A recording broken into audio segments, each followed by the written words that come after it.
श्री परमात्मने नमः। 10वां अध्याय गरुड़ पुराण का अब हिंदी में अनुवाद। गरुड़ बोले, हे भगवान, अब आप सुकृति अच्छे काम में लगे, मनुष्य के देह दाह का विधान बताएं। दुर्मरण होने वाले और पंचकादि में मरने वालों के लिए क्या प्रायश्चित हैं? श्री भगवान बोले, हे तार्क्ष, सुनो, मैं तुमसे मृत्यु के बाद की भी और दैहिक क्रियाओं को कहता हूँ, जिन्हें करने से पुत्र पितृ ऋण से मुक्त हो जाता है। जो संतान माता पिता की अंत्येष्टि विधि पूर्वक करती है, उसे अग्निष्टोम यज्ञ के समान फल प्राप्त होता है। बहुत से दान देना आवश्यक नहीं है, लेकिन पुत्र को अंत्येष्टि क्रिया विधि पूर्वक करनी चाहिए। माता पिता की मृत्यु के बाद शोक को त्याग कर पापों के नाश हेतु पुत्र समस्त बंधु बांधवों सहित मुंडन करवाए। जो पुत्र माता पिता की मृत्यु के समय मुंडन नहीं करवाता है, वह संसार में तारने वाला आत्मज पुत्र कैसे कहलाया जाए। अतः नाखून और कांख के बालों को छोड़कर मुंडन अवश्य करवाएं। उसके बाद बांधुओं सहित स्नान कर धुले हुए वस्त्रों को धारण करें। स्वच्छ जल से मृत शरीर को स्नान करवाएं और चंदन का लेपन कर फूल माला पहनकर या गंगा की मिट्टी से लेप करें। नए वस्त्र से शव को ढककर दक्षिणा सहित पिंड दें। नाम और गोत्र का उच्चारण कर उपसव्य जनेऊ दाहिने कंधे में होकर संकल्प करें। मृत्यु के स्थान पर शव नाम से पिंड दें। इससे भूमि और भूमि के अधिष्ठात्र देवता प्रसन्न होते हैं। द्वार स्थान में पांच नाम से पिंड दें, जिससे दुर्गति को प्राप्त हुआ कोई भी भूत प्राणी मृतक की सद्गति में बाधा उत्पन्न न कर सके। उसके बाद पुत्र वधु आदि शव की श्रद्धापूर्वक प्रदक्षिणा करें। तदोपरांत पुत्र अपने बंधु बांधवों सहित कंधा लगाए। जो पुत्र अपने माता पिता के शव को कंधे पर रखकर श्मशान ले जाता है, उसे कदम कदम पर अश्वमेध यज्ञ का फल प्राप्त होता है। माता पिता अपने पुत्र का लालन पालन कंधे, पीठ या गोद में रखकर करते हैं, वही ऋण पुत्र में रहता है। अतः उस ऋण को चुकाने के लिए पुत्र उनका शव कंधे पर रखकर श्मशान ले जाता है। इस प्रकार आधे मार्ग में पहुंचकर पवित्र भूमि पर शव को विश्राम कराएं। फिर शव को स्नान कराकर भूत नाम से पिंडदान करें। उस पिंडदान से पिशाच, राक्षस, यक्ष व अन्य दिशाओं में स्थित भूत प्रेत आदि प्रसन्न होते हैं तथा मृतक को बाधा नहीं पहुंचा सकते हैं। उसके बाद श्मशान से ले जाकर शव को उत्तर की ओर सिर करके स्थापित करें। वहां अग्नि संस्कार स्थल का शुद्धिकरण करें।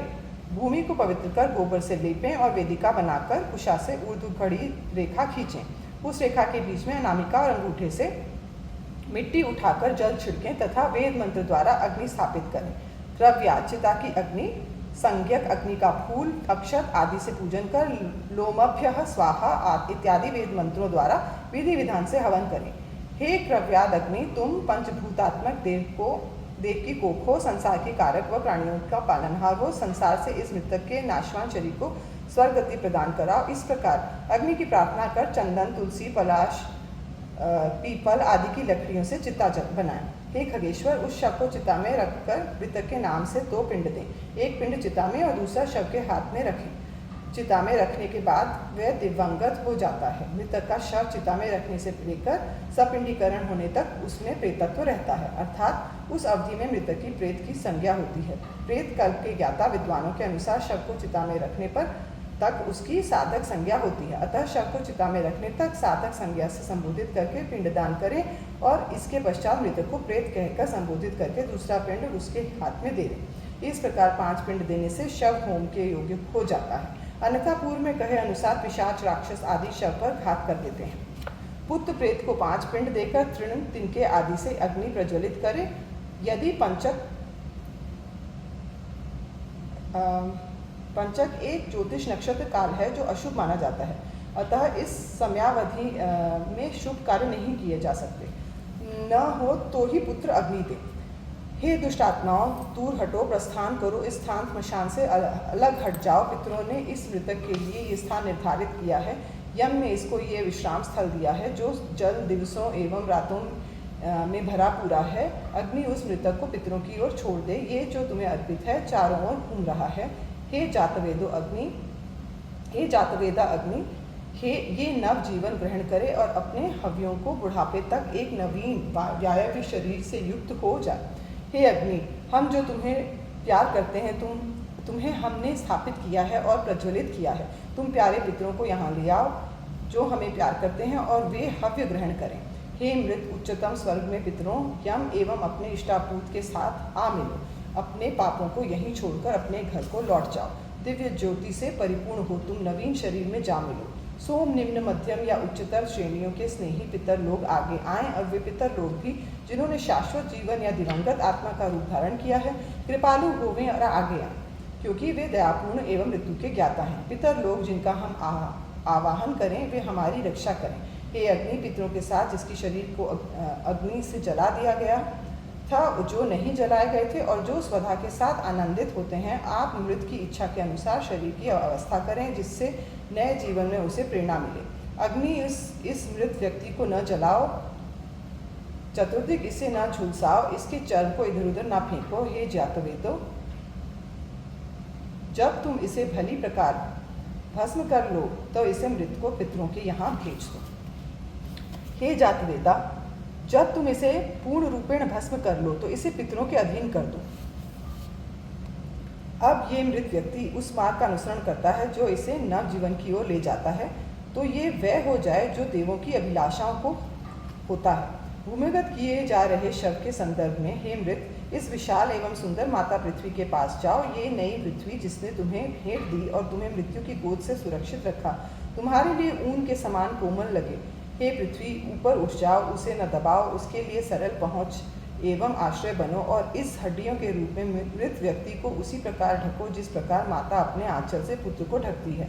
तुम्हारी आंखें सूर्य की ओर जाएं, तुम्हारी सांस हवा की ओर जाए और तुम अपने गुणों के कारण स्वर्ग या पृथ्वी को आओ, या तुम जल में जाओ यदि तुम्हें वहाँ आनंद प्राप्त हो, या यदि यही तुम्हारा भाग्य है तो यदि पौधा बनो तो अपने सारे अंगों के साथ तुम औषधियों से विराजमान हो। हे अग्नि, तुम उस स्थल की अग्नि को जिसे तुमने शवदाह में जलाया बुझा दो। दाह की मिट्टी से पौधे उगें और दूर्वा घास अपने अंकुरों को फैलाती हुई यहाँ उगे। हे शीतिका, शीतल पौधे, हे शीतलताप्रद औषधि, हे लादिका, जीवंत करने वाली बूटी, आनंद बिखेरती हुई मेढकी के साथ पूर्ण रूपेण घुल मिल जाओ। तुम इस अग्नि को आनंदित करो। हे मृत्यु, उस मार्ग की ओर हो जाओ जो तुम्हारा है और देवयान से पृथक है। आँखों एवं कानों से युक्त हो मैं जो तुम्हें संबोधित करता हूँ, हमारी संतानों को पीड़ा न दो, हमारे वीर पुत्रों को हानि न पहुँचाओ।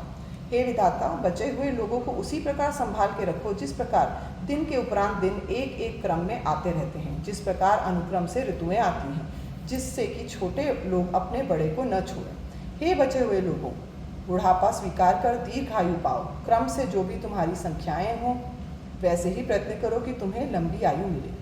भद्र जन्म वाला एवं कृपालु त्वष्टा तुम्हें यहाँ इस विश्व में दीर्घ जीवन दे, इसीलिए आप इनको अपने में उपसंहृत कीजिए और अमृत रूप स्वर्ग में ले जाएं। ऐसा अर्थ वाले त्वम भूत कृज इत्यादि मंत्र से क्रव्याद अग्नि का पूजन करके अग्नि में शरीर की आहुति करें। जो मनुष्य पंचक में मरता है उसका पंचक दोष शांत किए बिना दाह करने से उसकी सद्गति नहीं होती है, अतः पंचक में उसकी दाह क्रिया न करें। ऐसा करने से किसी अन्य की मृत्यु हो जाएगी। धनिष्ठा के उपरार्ध से रेवती नक्षत्र तक, अर्थात धनिष्ठा के आधे से प्रारंभ कर रेवती नक्षत्र के अंत तक, धनिष्ठा, शतभिषा, पूर्व भाद्र, उत्तर भाद्र, श्रवण एवं रेवती, ये 5 नक्षत्र पंचक कहलाते हैं। इस काल में दाह न करें। हे दाह कर्म के लिए शुभ नहीं होते। जो पंचक में मरता है उसके घर में हानि तथा पुत्रादि और सगोत्रियों को कोई विघ्न उत्पन्न होता है। यदि पंचक के मध्य में ही दाह होता है तो ऐसी स्थिति में सभी दोषों की शांति के लिए की जाने वाली विधि को मैं तुमसे कहता हूँ। हे गरुड़, उस शव के समीप कुश के 4 पुतले रखकर नक्षत्र संज्ञक मंत्रों से अभिमंत्रित करें। उन पुतलों में विशुद्ध स्वर्ण रखकर नक्षत्र के नाम से तथा ओम प्रेत जयता मंत्र से नक्षत्र मंत्रों को संपुटित कर होम करें। तब उन पुतलों सहित मृतक का दाह करें। सपिंडी श्राद्ध के दिन पुत्र विधि पूर्वक पंचक शांति करें। पंचक दोष शांति के लिए तिल, स्वर्ण, चांदी, रत्न और घी से भरे हुए कांसे के बर्तन आदि का क्रम से दान करें।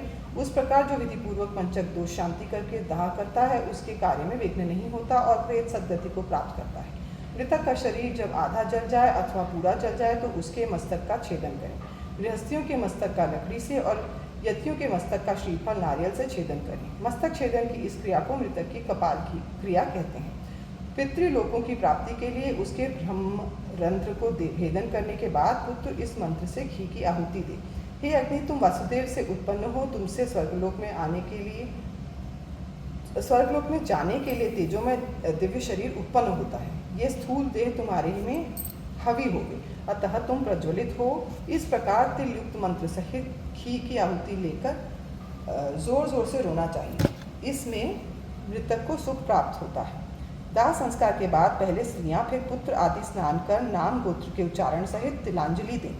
दाह संस्कार के बाद जब बंधु बांधव शुद्ध भूमि में बैठते हैं तब अपना कोई धार्मिक विद्वान व्यक्ति संसार की अनित्यता को बताते हुए शोक का निवारण करे और कहे, केले के स्तंभ की तरह सार रहित और जल के बुदबुदे की तरह क्षण भंगुर मनुष्य के शरीर में जो व्यक्ति सात तत्व को खोजता है वह अत्यंत मूढ़ विचार शून्य है। 5 महाभूतों से बना हुआ शरीर अपने ही शरीर से किए हुए कर्मों से यदि 5 तत्वों में मिल गया तो उसमें विलाप क्यों करना। पृथ्वी नष्ट होने वाली है, समुद्र भी नष्ट होने वाला है और देवता भी नष्ट होने वाले हैं। तब झाग जैसे ये मृत्युलोक जैसे नष्ट नहीं होगा। वहाँ कोमल हरी घास युक्त भूमि में बैठे हुए शोकाकुल लोगों को शोक निवारण करने वाला व्यक्ति ऐसा सुनाए। वह शोकाकुल लोग भी उस शोक निवारक उपदेश को सुनकर छोटी छोटी उम्र वाले व्यक्तियों को आगे करके घर को जाएं, नीम के पत्तों को खाएं और मृतक के गुणों का वर्णन करें। श्मशान से स्त्रियों का समूह आगे और पुरुषों का समूह पीछे पीछे होकर घर को जाए। घर आकर पुनः स्नान करके गाय को खाना दें, पत्तल में भोजन करें, लेकिन घर में पहले से पकाकर रखा हुआ भोजन न खाएं। मृतक के स्थान को लीप कर 12 दिनों तक दिन रात दीपक जलाकर उसे दक्षिण की ओर मुख करके रखें। हे गरुड़, सूर्यास्त के समय मिट्टी के बर्तन में दूध या जल भरकर 3 दिन तक श्मशान में या चौराहे पर रखें। कच्ची मिट्टी के बर्तन में दूध और जल भरकर लकड़ी के 3 टुकड़ों को धागे से बांधकर रखें। फिर ये मंत्र पढ़ें, हे प्रेत, तुम श्मशान में अग्नि में होम किए हो और बंधु बांधवों द्वारा त्यागे हुए हो। ये जल है, इससे स्नान करो, और ये दूध है, इसे पियो। अग्निहोत्री का चौथे दिन तक अग्निहोत्र रहित व्यक्ति का दूसरे या तीसरे दिन निषिद्ध दिन वार का विचार कर अस्थि संचय करें। श्मशान भूमि में जाकर स्नान कर शुद्ध होकर ऊनी कपड़े लपेटकर पवित्री कुश की अंगूठी जो दाहिने हाथ की तीसरी अंगुली में पहनी जाती है धारण करें। उसके बाद पुत्र श्मशान वासियों के लिए यमाव त्वाव मंत्र के मास उड़द का अर्पण करके 3 बार परिक्रमा करें। हे गरुड़, तब चित्ता स्थान में दूध और जल छिड़कें। उसके बाद अस्थियों का संचय करें। उन अस्थियों का पलाश के पत्ते में रखकर दूध और जल से धोकर फिर मिट्टी के बर्तन में रखकर विधि पूर्वक श्राद्ध पिंडदान करें।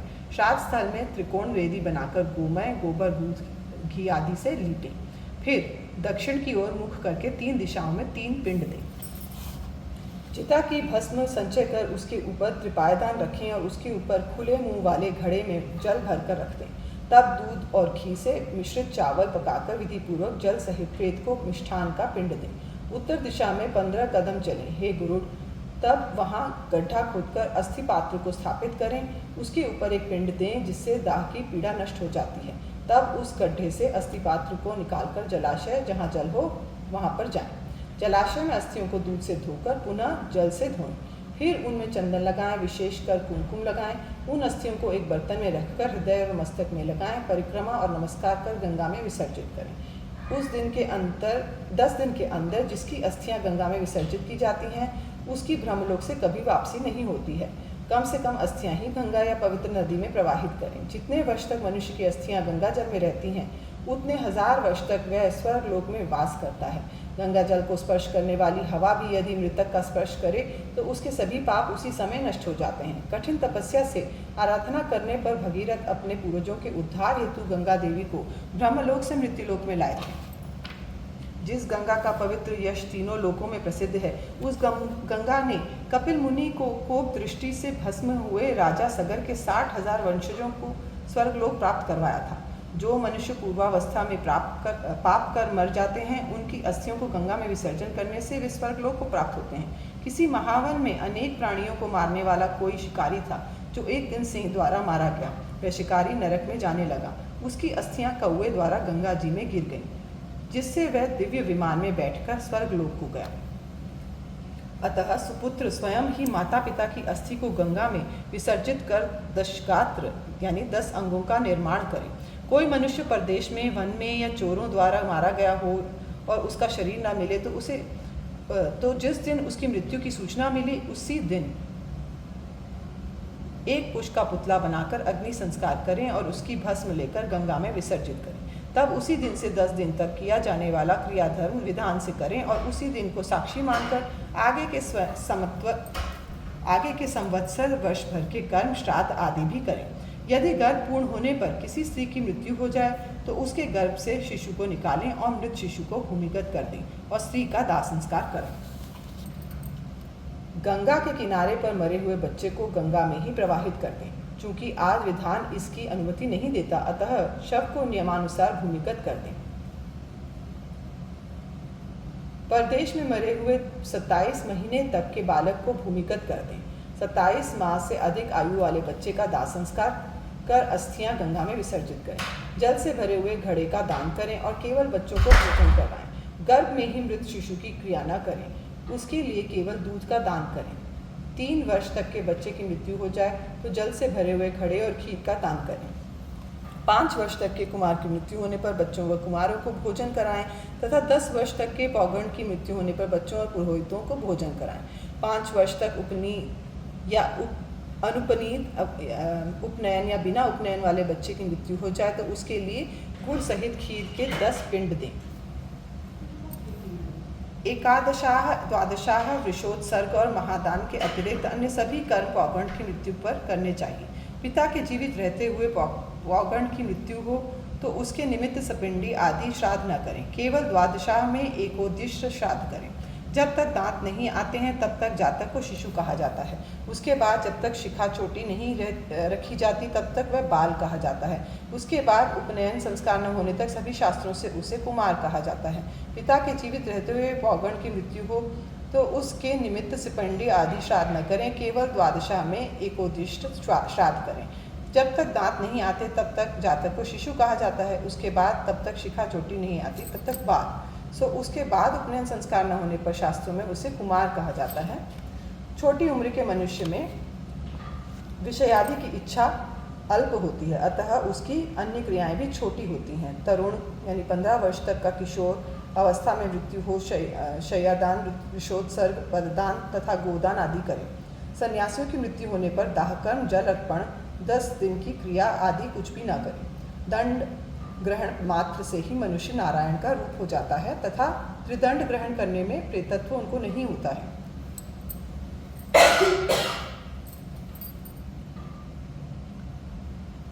जो ज्ञानी है वो अपने स्वरूप से परिचित हैं और इससे सदा मुक्त होते हैं, इसलिए वे दिए हुए पिंडों की आकांक्षा नहीं रखते। अतः उनका पिंडदान और जलदान आदि न करें, किंतु यदि पुत्र आदि की पितृभक्ति हो तो तीर्थ व गया श्राद्ध करें। हे गरुड़, हंस, परमहंस, कुटीचक, बहुदक इन 4 प्रकार के सन्यासियों की मृत्यु होने पर उनके शरीर को भूमिगत कर दें। गंगा आदि नदियों के न होने पर भी भू समाधि का विधान है। या जहाँ ये महानदियाँ हों वहाँ उन्हीं में ही सन्यासियों को प्रवाहित कर दें। चूँकि आज जनसंख्या अधिक है तथा जल प्रदूषण की विकट समस्या के कारण नदियों में शव प्रवाहित करने की अनुमति कानून नहीं देती, इसीलिए उन्हें भूमिगत ही किया जाए। अनादिनिधनो देवः शंखचक्र गदाधर अक्षय्यः पुंडरीकाक्षः प्रेतमोक्षप्रदो भव। गरुड़ पुराण सारोद्धार हिंदी टीका का 10वां अध्याय समाप्त हुआ।